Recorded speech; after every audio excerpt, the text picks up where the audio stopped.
दोस्तों एक बार फिर से मैं आपके लिए RRB JE form fill up 2025 apply online process की अपडेट लेके आ चुके हैं। किस तरह से आप रेलवे जेई जूनियर इंजीनियर के 2569 खाली पदों के लिए अपने फॉर्म अप्लाई कर सकते हो। 30 नवंबर 2025 लास्ट डेट है ऑनलाइन आवेदन करने की। स्टेप बाय स्टेप कंप्लीट जानकारी आपको इस वीडियो में दी जाएगी कि किस प्रकार से आप अपना फॉर्म अप्लाई कर सकते हो। फॉर्म अप्लाई करते समय अगर आपके सामने कोई भी टेक्निकल डिफिकल्टी आ रही है, कोई भी एरर आ रही है, तो उसका हल भी आपको इस वीडियो में मिल जाएगा। फॉर्म अप्लाई करते समय आपको कुछ महत्वपूर्ण बातों को इंग्लिश या फिर हिंदी में ध्यान में रखना होगा, तभी आपका फॉर्म भी सक्सेसफुली सबमिट हो पाएगा। अप्लाई करते समय आपको कोई भी ऐसी गलती या फिर मिस्टेक नहीं करनी होगी जिसकी वजह से आपका फॉर्म भी रिजेक्ट हो सकता है।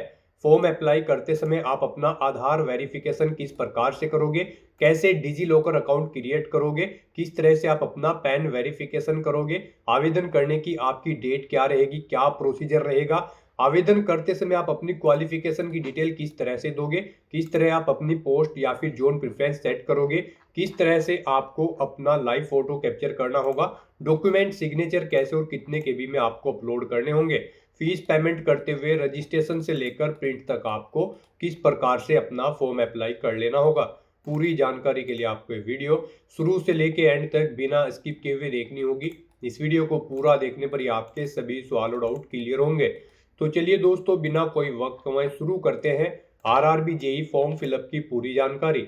फॉर्म भरने से पहले आपको सबसे पहले हमारी वेबसाइट आईएनडी सरकारी नौकरी के इस पेज पर विजिट करना होगा, जिसका लिंक आपको नीचे description plus first comment box में मिल जाएगा। और हमारे इस पेज पर विजिट करके आप यहां से आरआरबी जेई का फॉर्म अप्लाई कर सकते हो।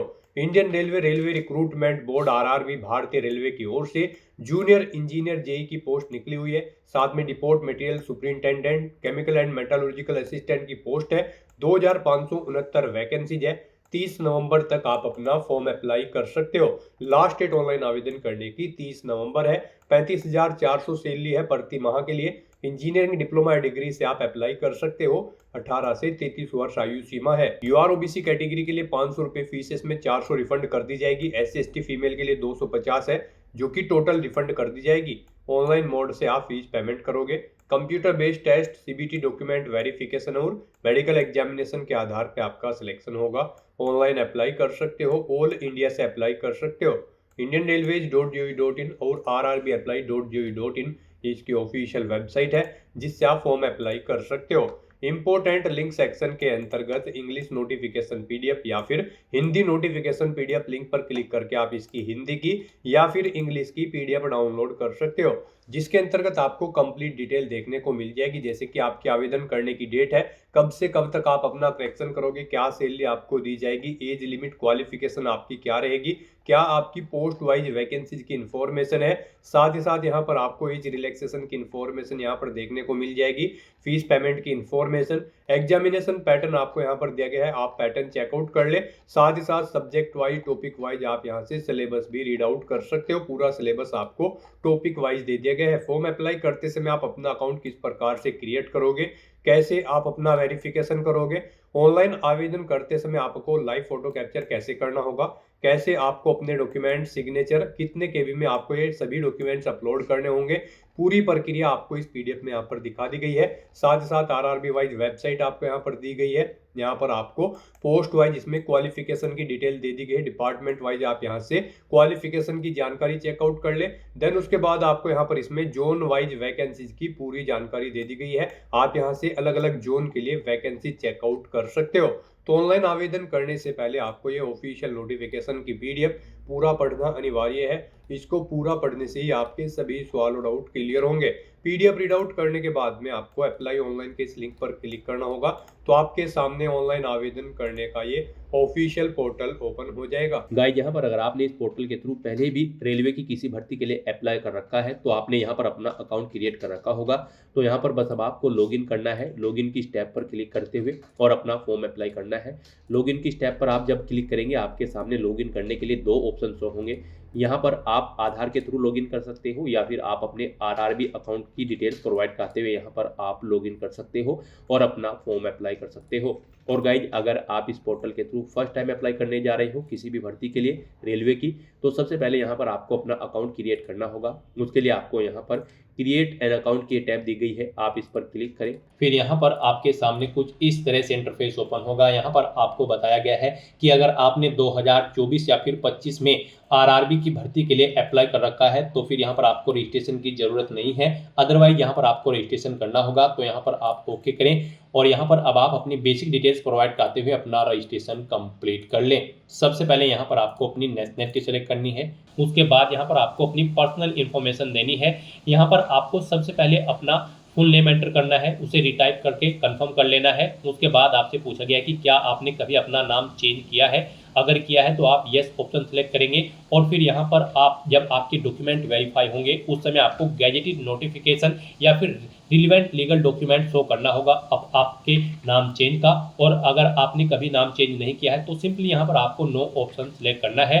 उसके बाद यहाँ पर आपको अपनी डेट ऑफ बर्थ सेलेक्ट करनी है, आपको इस कैलेंडर में से अपनी डेट ऑफ बर्थ सेलेक्ट कर लेनी है। फिर यहाँ पर आपको अपनी डेट ऑफ बर्थ टाइप करनी है DDMMYY फॉर्मेट में। यहाँ पर आपको पहले डे एंटर करना है, फिर आपको स्लैश मंथ एंटर करना है, फिर स्लैश देके आपको अपना ईयर यहाँ पर एंटर कर देना है। आपकी 10वीं की मार्कशीट के अकॉर्डिंग यहाँ पर आपकी डेट ऑफ बर्थ होनी चाहिए। उसके बाद यहाँ पर आपको अपना जेंडर सेलेक्ट करना है, उसे दोबारा से रीसेलेक्ट करना है कंफर्मेशन के लिए। फिर आपको अपने फादर का नाम यहाँ पर एंटर करना है, उसे भी रिटाइप कर देना है। मदर का नाम एंटर करना है, उसे भी रिटाइप कर देना है। उसके बाद यहाँ पर आपको अपनी कॉन्टैक्ट डिटेल देनी है। यहाँ पर आपको कॉन्टैक्ट डिटेल में सबसे पहले आपको अपना ईमेल एड्रेस एंटर करना है, फिर आपको अपना मोबाइल नंबर एंटर करना है और उनके बाद आपको जनरेट ईमेल ओटीपी और जनरेट मोबाइल ओटीपी के ऑप्शन पर क्लिक करना है। उसके बाद आपके ईमेल एड्रेस और मोबाइल नंबर पर 6 डिजिट के 2 ओटीपी आएंगे। वो ओटीपी आपको यहाँ पर एंटर करके अपना मोबाइल नंबर और ईमेल आईडी को वेरीफाई कर लेना है। उसके बाद गाइज यहाँ पर आपको अपना वेरिफिकेशन करना है। वेरिफिकेशन के लिए यहाँ पर आपके पास 3 ऑप्शन है। आप यहाँ पर डिजी लॉकर के थ्रू अपना वेरिफिकेशन कर सकते हैं, या फिर गाइज यहाँ पर आप आधार कार्ड के थ्रू अपना वेरिफिकेशन कर सकते हैं, या फिर आपके पास अगर आधार भी नहीं है तो उसके थ्रू भी आप यहाँ पर अपना वेरिफिकेशन कर सकते हैं अपने पैन नंबर की डिटेल प्रोवाइड कराते हुए। तो यहाँ पर हम आपको तीनों ऑप्शंस के बारे में बताएंगे वन बाय वन करके। तो यहाँ पर अगर आप ऑप्शन सेलेक्ट करते हैं वेरिफिकेशन थ्रू डिजी लॉकर, तो आपको यहाँ पर वेरिफिकेशन थ्रू डिजी लॉकर के इस ऑप्शन पर क्लिक करना है। फिर यहाँ पर आपको आई कंफर्म के चेकबॉक्स को ओके करना है और उसके बाद गाइज आपको वेरीफाई के इस ऑप्शन पर क्लिक कर देना है। नेक्स्ट आपके सामने डिजी लॉकर का इंटरफेस ओपन हो जाएगा। यहाँ पर आने के बाद गाइज आपको अपना आधार नंबर एंटर करना है, ये कैप्चा कोड आपको यहाँ पर एंटर करना है और उसके बाद फिर आपको नेक्स्ट के इस ऑप्शन पर क्लिक कर देना है। फिर आपके रजिस्टर्ड मोबाइल नंबर पर जिससे आपका आधार अटैच है यानी कि लिंक है, उस पर एक ओटीपी आएगा, वो ओटीपी आपको यहाँ पर एंटर करना है और फिर आपको दोबारा से कंटिन्यू के इस ऑप्शन पर क्लिक कर देना है। नेक्स्ट यहाँ पर आपको अपना 6 डिजिट का डिजी लॉकर का सिक्योरिटी पिन एंटर करना है और अगर आप भूल चुके हो तो यहाँ पर आप फॉरगेट सिक्योरिटी पिन के इस ऑप्शन पर क्लिक करें और अपना सिक्योरिटी पिन यहाँ पर गेट कर ले। गाइड यहाँ पर अगर आपने रजिस्ट्रेशन कर रखा है तो आपको यहाँ पर अपना 6 डिजिट का डिजी लॉकर का सिक्योरिटी पिन एंटर करना है और अगर आपने रजिस्ट्रेशन नहीं कर रखा है तो आपको डिजी लॉकर की वेबसाइट को ओपन कर लेना है और वहां पर अपना अकाउंट आपको रजिस्टर कर लेना है, अकाउंट क्रिएट कर लेना है। इस तरह से अपना पिन यहाँ पर एंटर करने के बाद फिर आपको कंटिन्यू के ऑप्शन पर ही क्लिक करना है। नेक्स्ट आपके सामने आपका डिजी लॉकर अकाउंट कुछ इस तरह से शो होगा। अब यहाँ पर आने के बाद गाइज आपको अलाउ के इस ऑप्शन पर क्लिक करना है। इस तरह से यहाँ पर आपका डिजी लॉकर अकाउंट के थ्रू आपका वेरिफिकेशन कंप्लीट हो जाएगा और आपको आरआरबी के इसी इंटरफेस पर रिडायरेक्ट कर दिया जाएगा। नेक्स्ट ऑप्शन यहाँ पर वेरिफिकेशन का है आधार कार्ड के थ्रू। गाइज अगर यहाँ पर आप वेरिफिकेशन थ्रू आधार कार्ड ऑप्शन सेलेक्ट करते हैं तो फिर आपके सामने यहाँ पर कुछ इस तरह से इंटरफेस शो होगा। यहाँ पर आने के बाद आपको अपना आधार कार्ड नंबर एंटर करना है, उसके बाद आपको जनरेट आधार ओटीपी के ऑप्शन पर क्लिक करना है। आपके मोबाइल नंबर पर जिससे आपका आधार लिंक है उस पर एक ओटीपी आएगा 6 डिजिट का, वो ओटीपी आपको यहाँ पर एंटर करना है और फिर आपको यहाँ पर वेरीफाई के इस ऑप्शन पर क्लिक करते हुए आपको अपना आधार वेरीफाई कर लेना है। यहाँ पर आपके लिए सबसे बेस्ट ऑप्शन आधार कार्ड का ही रहेगा क्योंकि यहाँ पर आगे भी आपको आपके आधार की जरूरत पड़ेगी एग्जाम टाइम के दौरान, वहां पर भी आपको अपना आधार कार्ड शो करना होगा। तो यहाँ पर हम आपको सजेस्ट करेंगे आप यहाँ पर अपना वेरिफिकेशन आधार के थ्रू कर लें, ये आपके लिए सबसे बेस्ट ऑप्शन है। आरआरबी की भर्ती में यहाँ पर आधार मस्ट कर दिया गया है। तो यहाँ पर अब उसके बाद एक और ऑप्शन है, अगर आप करना चाहे तो यहाँ पर आपका थर्ड ऑप्शन है I do not have Aadhaar card. आपको इस ऑप्शन पर क्लिक करना है। उसके बाद गाइज आपके सामने कुछ ये पॉपअप शो होगा। यहाँ पर आपको दोबारा से I do not have Aadhaar card के ऑप्शन पर क्लिक करना है। उसके बाद यहाँ पर आपके सामने कुछ इस तरह से इंटरफेस शो होगा। आप यहाँ पर इस चेकबॉक्स को ओके करें। उसके बाद यहाँ पर आप अपनी कोई वैलिड प्रूफ आईडी सिलेक्ट करें। पैन कार्ड यहाँ पर केवल आपको ऑप्शन दिया गया है। उसके बाद यहाँ पर आपका जो नाम पैन पर आधारित है वो नाम यहाँ पर आप एंटर करें। अपनी डेट ऑफ बर्थ इस कैलेंडर में से सिलेक्ट करें। अपना पैन नंबर यहाँ पर आप एंटर करें। उसके बाद किस अथॉरिटी ने आपको इशू किया है उसका नाम आपको देना है। प्लेस ऑफ इशू यहाँ पर आपको देना है और उसके बाद फिर आपको प्रोसीड के ऑप्शन पर क्लिक करके इस थर्ड ऑप्शन के थ्रू भी आप अपना वेरिफिकेशन यहाँ पर कंप्लीट कर सकते हो। तो इनमें से आपको कोई भी ऑप्शन यूज करते हुए अपना वेरिफिकेशन कर लेना है, ये मस्ट है। ये पूरी वेरिफिकेशन की प्रोसेस हमने आपको बता दी है। इनमें से किसी का भी यूज करते हुए आप अपना वेरिफिकेशन कर सकते हैं। हम आपको एक बार फिर से बता दें, आप यहाँ पर आधार कार्ड के थ्रू अपना वेरिफिकेशन करें, आपके लिए बेस्ट रहेगा। तो यहाँ पर किसी भी ऑप्शन के थ्रू वेरिफिकेशन करने के बाद आपको इस चेकबॉक्स को ओके करना है। I confirm that I am 18 year old या फिर ओल्डर, यानी कि मेरी आयु यहाँ पर 18 साल हो चुकी है या फिर इससे अधिक। आपको इस चेकबॉक्स को ओके करना है। ये डिटेल आप यहाँ पर इस पर क्लिक करके सुन भी सकते हो। और फिर गाइस यहाँ पर आपको अपना पासवर्ड क्रिएट करना है। यहाँ पर आपका पासवर्ड अल्फा न्यूमेरिक फॉर्मेट में होना चाहिए। मींस आपके पासवर्ड में एक अपर केस कैरेक्टर, एक लोअर केस कैरेक्टर, एक इंटीजर नंबर और एक स्पेशल कैरेक्टर जैसे कि @ हैश या फिर डॉलर होना चाहिए। तो इस फॉर्मेट में आपको अपना पासवर्ड क्रिएट करना है। ये एग्जाम्पल हमने आपको दिखाया है। वही पासवर्ड आपको यहाँ पर कंफर्म पासवर्ड फील्ड में एंटर करना है। I am not a robot के इस चेकबॉक्स को ओके करना है। और फिर गाइस आपको यहाँ पर preview and create an account के इस ऑप्शन पर क्लिक करके अपना अकाउंट क्रिएट कर लेना है। अपना अकाउंट क्रिएट करने के बाद आपको आरआरबी की इस वेबसाइट पर रिडायरेक्ट कर दिया जाएगा या फिर आप rrbapply.gov.in लॉगिन कर ले। और यहाँ पर अब आप लॉगिन की स्टेप पर क्लिक करें और यहाँ पर आप आधार या फिर आरआरबी अकाउंट की डिटेल प्रोवाइड कराते हुए लॉगिन कर ले। यहाँ पर अगर आप लॉगिन विद आरआरबी अकाउंट करते हैं तो फिर आपके सामने कुछ इस तरह से इंटरफेस शो होगा। यहाँ पर अब आपको अपना मोबाइल नंबर या फिर ईमेल एड्रेस एंटर करना है। अपना पासवर्ड आपको एंटर करना है। इस चेकबॉक्स को ओके करना है और उसके बाद आपको यहाँ पर लॉगिन की स्टेप पर क्लिक करना है। फिर आपके सामने यहाँ पर 2 फैक्टर ऑथेंटिकेशन मोड ओपन होगा। अब आप यहाँ पर सेंड ओटीपी टू ईमेल या फिर सेंड ओटीपी टू फोन के ऑप्शन पर क्लिक करें।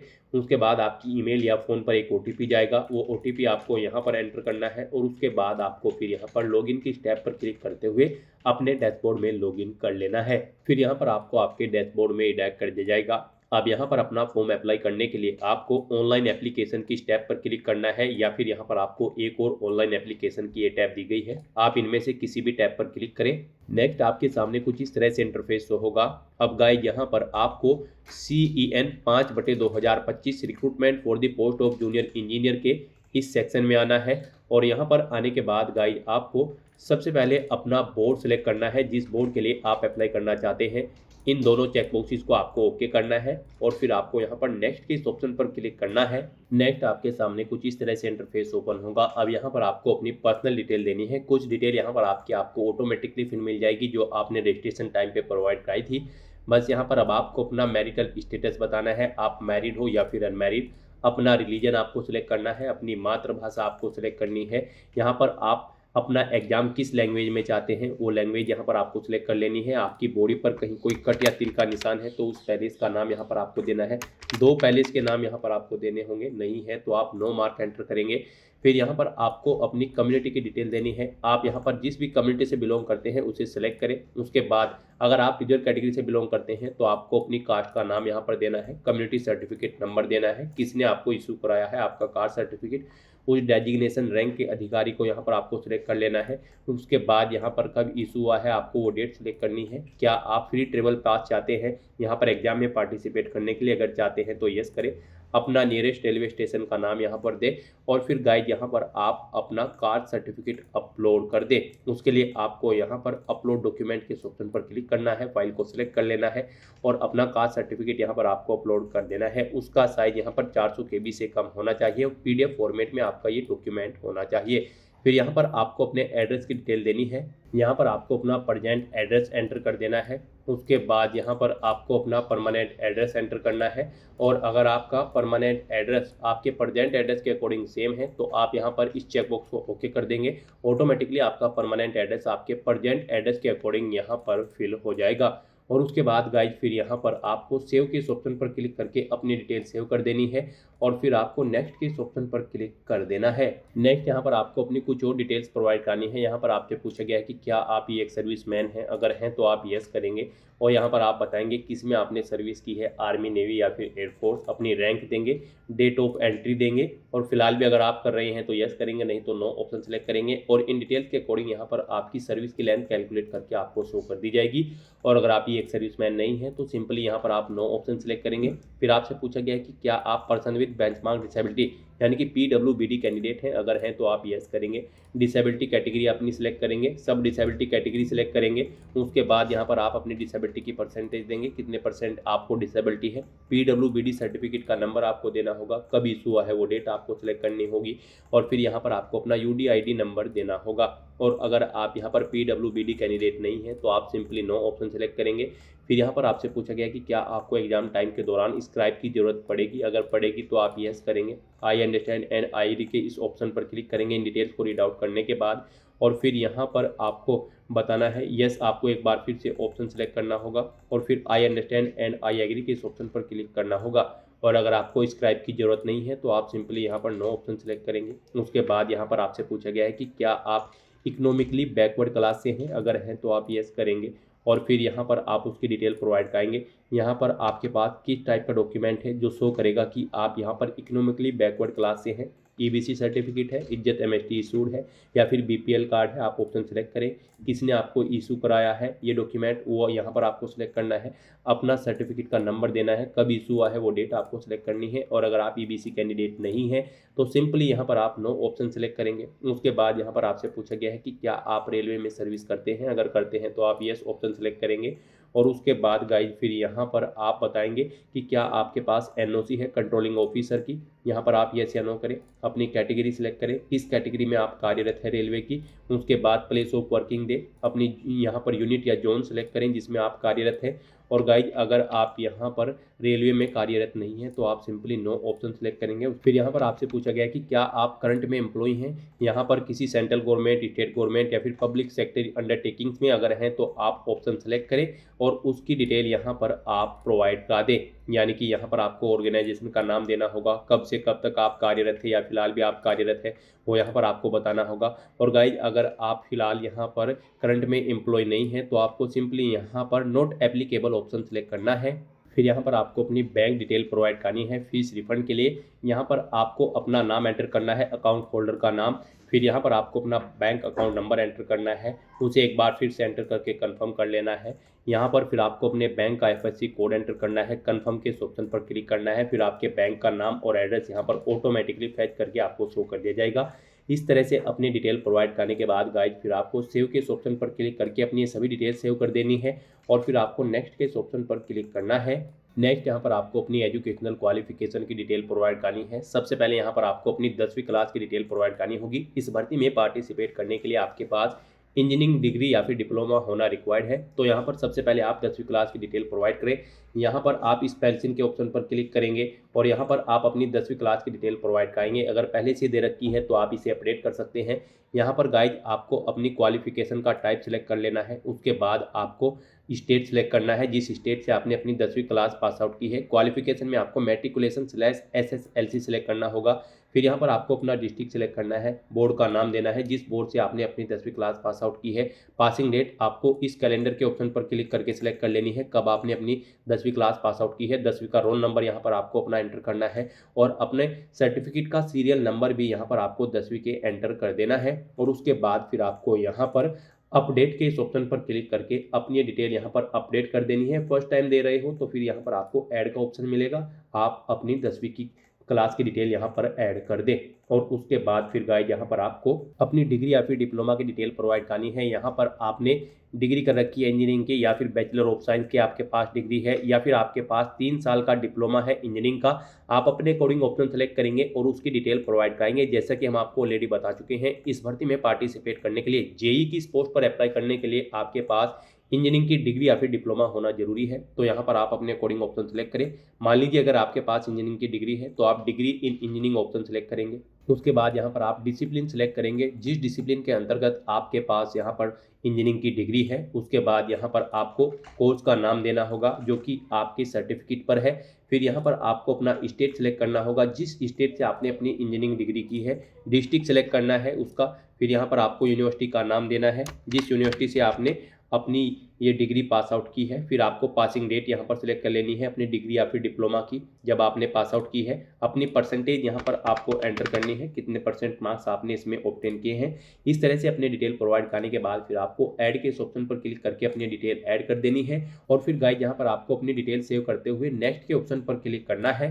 नेक्स्ट यहाँ पर आपको अपना फोटो और सिग्नेचर अपलोड करने हैं। यहाँ पर आपको फोटो कैप्चर करने के लिए 2 ऑप्शन दिए गए हैं। आप यहाँ पर डायरेक्टली कैप्चर लाइव इमेज के ऑप्शन पर क्लिक करें, अपने वेब कैमरा के थ्रू अपना लाइव फोटो कैप्चर कर लें, या फिर आप यहाँ पर capture live image from mobile के इस ऑप्शन पर क्लिक करें। आपके सामने यहाँ पर एक QR कोड शो होगा। इस QR कोड को आप अपने मोबाइल फोन से स्कैन करें। अपने मोबाइल फोन में आपने जो भी यहाँ पर QR कोड स्कैनर इंस्टॉल किया हुआ है उसके थ्रू आप इसे स्कैन करें। उसके बाद आपके मोबाइल फोन में आपको अपना RRB का अकाउंट लॉगिन करना होगा। अपने लॉगिन की डिटेल प्रोवाइड करते हुए आपको अपने डैशबोर्ड में लॉगिन कर लेना है और फिर वहां से आपको अपना फोटो लाइव कैप्चर करना है। फोटो कैप्चर करते समय आपको अपना फेस सर्कल में प्रॉपर वे में लाना है और अपनी आंखों को 2 या 3 बार ब्लिंक करना है। उसके बाद यहाँ पर आपका लाइव फोटो कैप्चर हो जाएगा आपके मोबाइल फोन से। यहाँ पर फोटो कैप्चर करते समय आपको कुछ जनरल इंस्ट्रक्शंस दिए गए हैं, आपको इन्हें रीड आउट कर लेना है। फोटो कैप्चर करते समय आपको सफेद कपड़े नहीं पहनने हैं और जिस स्थान पर आप अपना फोटो कैप्चर करेंगे वहां पर प्रॉपर वे में लाइट होनी चाहिए और प्लेन बैकग्राउंड उस स्थान का होना चाहिए। और यहाँ पर आपको बिल्कुल सीधा कैमरे की तरफ देखना है और आपको यहाँ पर फोटो कैप्चर करते समय अपने सर पर कोई टोपी या फिर कैप नहीं पहननी है, ना आपको अपने चेहरे पर कोई मास्क लगाना है और ना ही आपको अपने आंखों पर कोई चश्मा यहाँ पर पहनना है। तो यहाँ पर आपको कुछ इन इंस्ट्रक्शंस को ध्यान में रखते हुए अपना लाइव फोटो कैप्चर कर लेना है। दोस्तों, मोबाइल से लाइव फोटो कैप्चर करने के लिए सबसे पहले आपको अपने फोन में QR code scanner application open करनी होगी। उसके बाद में आपको ये बार कोड यहाँ पर स्कैन कर लेना होगा। उसके बाद में आपको इस लिंक पर क्लिक करना होगा। उसके बाद यहाँ पर आने के बाद में आपको RRB अकाउंट के अंतर्गत अपने डैशबोर्ड में लॉगिन करना होगा। लॉगिन करने के लिए आप आधार से लॉगिन कर सकते हो या फिर RRB अकाउंट के थ्रू लॉगिन कर सकते हो। जैसे कि हम आपको RRB अकाउंट के थ्रू लॉगिन करके दिखा रहे हैं। सबसे पहले आपको यहाँ पर अपना ईमेल एड्रेस एंटर करना होगा, पासवर्ड आपको एंटर करना होगा और इस चेक बॉक्स को ओके करना होगा और यहाँ पर लॉगिन की स्टेप पर क्लिक करके अपने डैशबोर्ड में लॉगिन कर लेना होगा। लॉगिन करने के लिए आपको ईमेल आईडी या फिर मोबाइल फोन पर एक OTP सेंड करना होगा। उसके लिए आपको यहाँ पर इस लिंक पर क्लिक करना होगा। OTP एंटर करने के बाद में आपको लॉगिन की स्टेप पर क्लिक करना होगा। लॉगिन करने के बाद में आपके सामने कुछ इस तरह से इंटरफेस ओपन हो जाएगा। यहाँ पर आकर आपको इस पेज को स्क्रॉल डाउन करना होगा और यहाँ पर आप देख सकते हो capture live image. Live photo capture करने के लिए आपको इस टैब पर क्लिक करना होगा और अपना लाइव फोटो कैप्चर कर लेना होगा। फोटो कैप्चर करने के लिए आपको अपना फेस इस सर्कल के अंतर्गत लाना होगा और अपनी आंखों को यहाँ पर ब्लिंक करना होगा वेरिफिकेशन के लिए और उसके बाद में कैप्चर के इस टैब पर क्लिक करके अपना लाइव फोटो कैप्चर कर लेना होगा। तो इस तरह से आपका लाइव फोटो कैप्चर हो जाएगा और उसके बाद में आपको सेव की टैब पर क्लिक करके अपना लाइव फोटो जो आपने कैप्चर किया है उसको सेव कर देना होगा। उसके बाद गाइस यहाँ पर आपको अपने सिग्नेचर अपलोड करने हैं। सिग्नेचर यहाँ पर आपके JPG या फिर JPEG फॉर्मेट में होने चाहिए। सिग्नेचर की विड्थ आपकी 140 पिक्सल होनी चाहिए, हाइट 60 पिक्सल होनी चाहिए। सिग्नेचर यहाँ पर आपको एक ब्लैंक इंक पेन से व्हाइट पेपर पर करने हैं। यहाँ पर आपको एक बॉक्स क्रिएट करना है जिसकी विड्थ 140 पिक्सल होनी चाहिए और हाइट उसकी 60 पिक्सल होनी चाहिए। उसमें आपको अपने सिग्नेचर यहाँ पर करके अपलोड करने हैं। साइज आपके सिग्नेचर की फाइल का 30 KB से 49 KB के बीच में होना चाहिए और अगर आप अपने सिग्नेचर का साइज कम या ज्यादा करना चाहते हैं तो आप गूगल पर जाएं, इमेज रिसाइज टाइप करें, मल्टीपल ऑनलाइन वेबसाइट ओपन होंगी, उनमें से कोई भी वेबसाइट ओपन करें, वहां पर आप अपने सिग्नेचर की फाइल को अपलोड करें और अपनी नीड के अकॉर्डिंग आप उसका साइज सेट करके फिर उसे वहां से डाउनलोड करके अपलोड कर दें। तो यहाँ पर आपको ब्राउज के ऑप्शन पर क्लिक करना है, फाइल को सिलेक्ट कर लेना है और अपने सिग्नेचर की फाइल को यहाँ पर अपलोड कर देना है। तो इस तरह से यहाँ पर आपका लाइव फोटो कैप्चर हो जाएगा और सिग्नेचर आपके अपलोड हो जाएंगे। उसके बाद आपको इस पेज को नीचे स्क्रॉल डाउन करना है और फिर गाइज आपको सेव के ऑप्शन पर क्लिक करके अपना फोटो सिग्नेचर यहाँ पर सेव कर देने हैं और उसके बाद फिर आपको नेक्स्ट के ऑप्शन पर क्लिक कर देना है। नेक्स्ट यहाँ पर आपको अपनी पोस्ट और जोन की प्रेफरेंस देनी है। यहाँ पर पीछे अब तक आपने जो डिटेल प्रोवाइड कराई है उसके अकॉर्डिंग आपकी एलिजिबिलिटी के अकॉर्डिंग पोस्ट और जोन्स की लिस्ट यहाँ पर आपको शो कर दी गई है। यहाँ पर आप जिस भी पोस्ट और जोन को जिस नंबर पर प्रेफरेंस देना चाहते हैं उसके सामने आप प्लस के ऑप्शन पर उसी नंबर पर क्लिक करें और यहाँ पर सेकंड कॉलम में उन्हें 1 बाय 1 करके आप ऐड कर दें। यहाँ पर आप जिस भी पोस्ट और यूनिट को जिस नंबर पर प्रेफरेंस देना चाहते हैं उस नंबर पर क्लिक करके उसे यहाँ पर आप ऐड कर दें। फिर आपको इस चेकबॉक्स को ओके करना है, डिक्लेरेशन सेक्शन में आना है, I have be declare that, इस चेकबॉक्स को ओके करना है, यहाँ पर अपना पहले ही सेंटर करना है और उसके बाद गाइज आपको यहाँ पर सेव के ऑप्शन पर क्लिक करके अपनी डिटेल सेव कर देनी है और उसके बाद फिर आपको यहाँ पर प्रीव्यू एप्लीकेशन के ऑप्शन पर क्लिक कर देना है। फिर यहाँ पर आपको आपके एप्लीकेशन फॉर्म का पूरा प्रीव्यू शो कर दिया गया है। आपको सभी डिटेल्स केयरफुली चेकआउट करनी है, पेज को नीचे स्क्रॉल डाउन करना है, इस चेकबॉक्स को ओके करना है। कहीं पर कोई मिस्टेक है तो आप एडिट के इस ऑप्शन पर क्लिक करके एडिट कर सकते हैं, नहीं तो यहाँ पर बस गाइज अब आपको सबमिट के इस ऑप्शन पर क्लिक कर देना है। नेक्स्ट यहाँ पर आपको अपना फीस पेमेंट करना है। यहाँ पर आपको आपकी कैटेगरी के अकॉर्डिंग एप्लीकेशन फीस का अमाउंट शो कर दिया जाएगा। रिजर्व कैटेगरी कैंडिडेट के लिए यहाँ पर 250 रुपये फीस है और अनरिजर्व कैटेगरी कैंडिडेट के लिए 500 रुपये फीस है। इसमें से इनको 400 रुपये फीस रिफंड कर दी जाएगी और रिजर्व कैटेगरी कैंडिडेट की सभी फीस यहाँ पर आपको रिफंड कर दी जाएगी। लेकिन यहाँ पर फॉर्म कंफर्मेशन के लिए आपको अभी अपना फीस पेमेंट करना है, तो उसके लिए गाइड यहाँ पर अब आपको पे विद SBI ई पे के ऑप्शन पर क्लिक करना है और प्रोसीड करते हुए आपको यहाँ पर फीस पेमेंट के इंटरफेस पर आ जाना है। यहाँ पर आप debit card, credit card, net banking, UPI या फिर वॉलेट के माध्यम से अपना फीस पेमेंट कर सकते हो। UPI यहाँ पर आपके लिए सबसे बेस्ट और इजी ऑप्शन रहेगा। आप UPI के इस ऑप्शन पर क्लिक करें। UPI में भी फीस पेमेंट करने के लिए आपके पास दो ऑप्शन है। आप अपनी UPI ID एंटर करें, वैलिडेट UPI ID के ऑप्शन पर क्लिक करते हुए अपना फीस पेमेंट कर दें, या फिर गाइड यहाँ पर आप UPI QR के इस ऑप्शन पर क्लिक करें, फिर यहाँ पर पे नाउ के ऑप्शन पर क्लिक करें। ये QR कोड आप अपने UPI एप्लीकेशन से स्कैन करें और अपना फीस पेमेंट कर दें। सक्सेसफुली फीस पेमेंट करने के बाद यहाँ पर आपके एप्लीकेशन फॉर्म की सभी टास्क कंप्लीट हो जाएगी और आपका फॉर्म सबमिट हो जाएगा। उसके बाद आपको अपने एप्लीकेशन फॉर्म का एक हार्ड कॉपी प्रिंट आउट ले लेना है फ्यूचर यूज के लिए, फ्यूचर रेफरेंस के लिए, और फिर आप अपने डैशबोर्ड में भी जाकर चेकआउट कर सकते हो कि आपका फॉर्म सक्सेसफुली सबमिट हो चुका है या फिर नहीं। तो दोस्तों ऐसे आप RRB JEE की इस भर्ती के लिए अपने फॉर्म अप्लाई कर सकते हो बिना कोई मिस्टेक किए हुए।